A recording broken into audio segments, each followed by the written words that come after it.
How to turn on profile views on TikTok. Hey everyone, welcome back.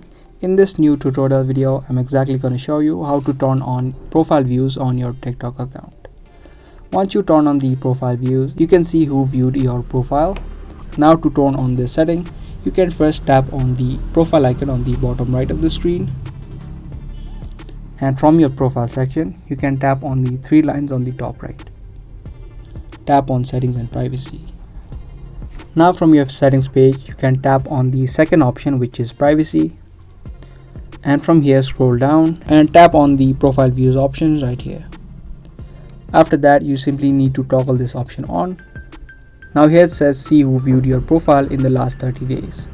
Now once you turn on this option, the people who view your profile, you can see all of their names. So that was the easy process on how to turn on profile views on your TikTok account. I hope this video was helpful. If it was, subscribe and also give this video a thumbs up. If you want more, then make sure to also turn on the notifications. That's about it for today. Thanks for watching.